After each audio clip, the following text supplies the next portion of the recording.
Halo, perkenalkan saya Anastasia Kurnia Oktarindwanti.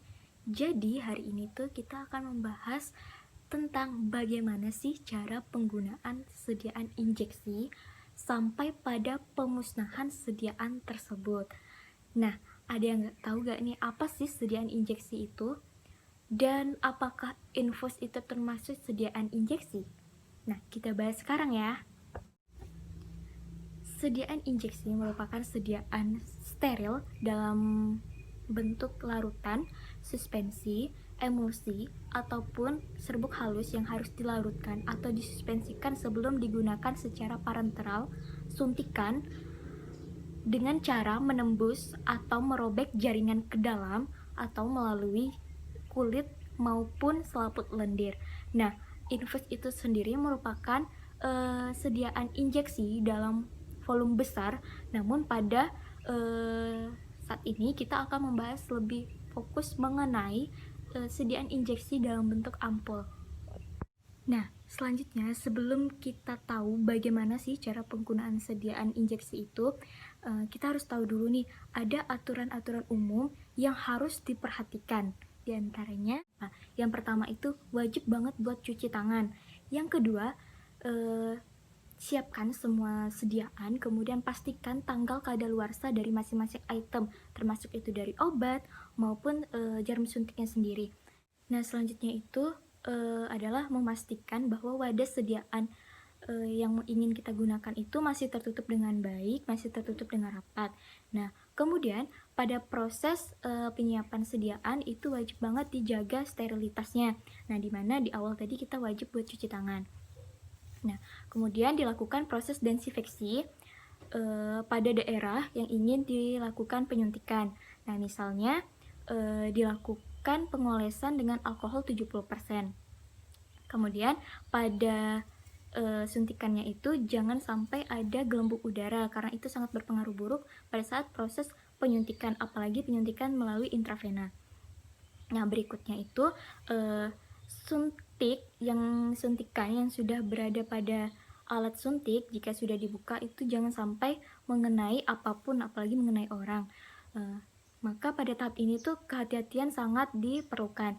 Nah, selanjutnya itu pastikan semua alat dan bahan yang sudah habis pakai itu dibuang dengan cara yang benar, jangan sampai mencemari lingkungan. Selanjutnya, untuk menyedot cairan obat dari dalam wadah juga memerlukan perhatian yang khusus. Yang mana yang pertama itu suntikannya itu harus yang sesuai. Kemudian jarum suntiknya juga harus yang sesuai. Kemudian perhatikan cairan obat di dalam wadah itu jangan sampai ada kotoran di dalamnya. Kemudian yang keempat itu harus mempersiapkan kain kasa. Untuk tekniknya sendiri, yang pertama itu wajib sekali untuk cuci tangan. Kemudian yang kedua, pasang jarum pada alat suntikan. Yang ketiga, turunkan cairan obat yang masih berada pada leher ampul dengan cara mengetuk bagian leher ampul dengan jari atau menggoyang-goyangkan ampul agar cairan jatuh ke badan ampul.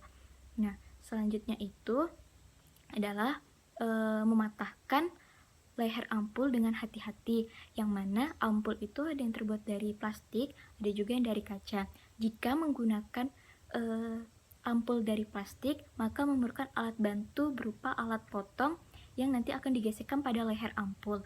Nah, jika ampul terbuat dari kaca, maka jari wajib dialasi dengan kain kasa, guna ketika mematahkan leher ampul tidak ada butiran kaca yang mengenai jari tangan. Kemudian sedot cairan obat dari dalam ampul. Untuk proses penyuntikannya sendiri dapat dilakukan dengan cara mengeluarkan udara dari suntikan hingga cairan obat masuk semua ke dalam tubuh. Nah, yang terakhir itu bersihkan dan rapikan di mana semua alat dan bahan yang telah digunakan dibuang dengan cara yang benar, kemudian cuci tangan.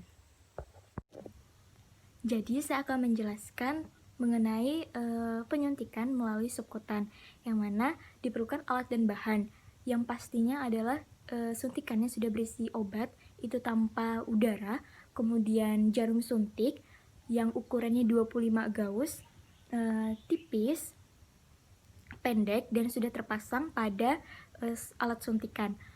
Lalu ada cairan desinfektan, itu berupa alkohol 70%, kapas, dan juga plester.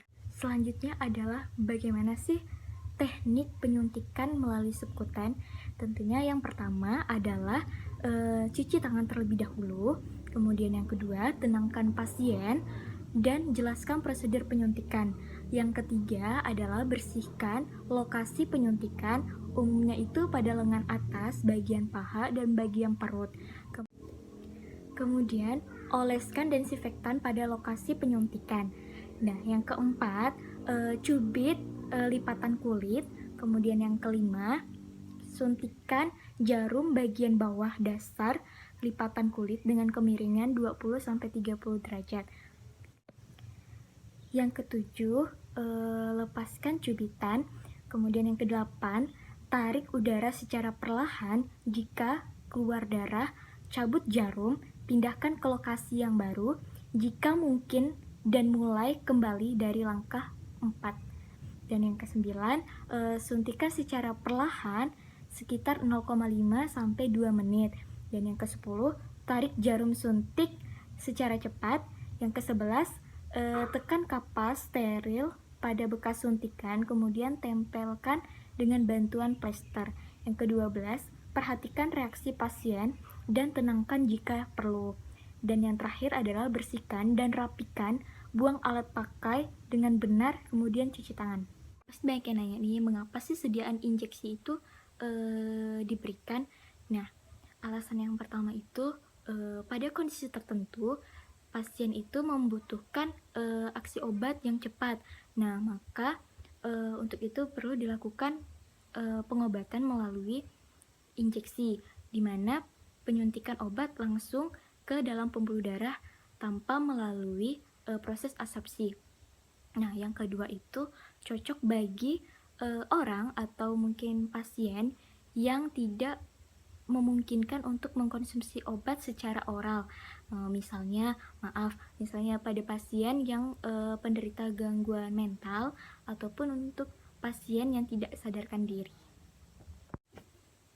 Untuk contoh sediaan injeksi yang ada di pasaran, yang pertama itu ada sediaan injeksi piracetam, di mana indikasinya adalah untuk memperbaiki fungsi kognitif pada pasien demensia. Kemudian yang kedua adalah sediaan injeksi ciprofloxacin yang indikasinya adalah untuk infeksi saluran kemih. Selain makanan dan juga kosmetik, obat juga memiliki batas waktu penggunaan ataupun penyimpanan, atau yang masyarakat kenal dengan istilah expired. Nah, untuk obat-obatan yang sudah kadaluarsa perlu pemusnahan khusus yang sesuai dengan peraturan perundang-undangan. Tujuannya agar tidak mencemari lingkungan dan tidak disalahgunakan oleh orang-orang yang tidak bertanggung jawab. Khususnya ini sediaan injeksi. Nah, yang pertama harus dilakukan adalah menggunakan sarung tangan. Kemudian yang kedua, patahkan leher ampul dan buang cairan obat ke dalam limbah pembuangan sedikit demi sedikit. Kemudian hancurkan ampul, lalu kubur bersamaan dengan jarum suntik yang sudah tidak dipakai. Kemudian cuci tangan. Jika pemusnahan obat kadaluarsa di apotik, maka harus disaksikan oleh APA atau apoteker penanggung jawab apotik.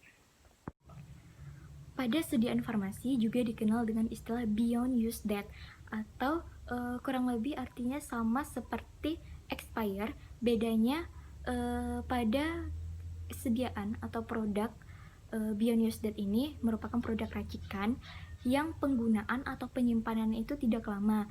Dengan kata lain, keterangan diberikan pada produk beyond use date itu dapat berupa hari, waktu, hingga bulan. Beda dengan expire yang bisa bulan hingga tahun.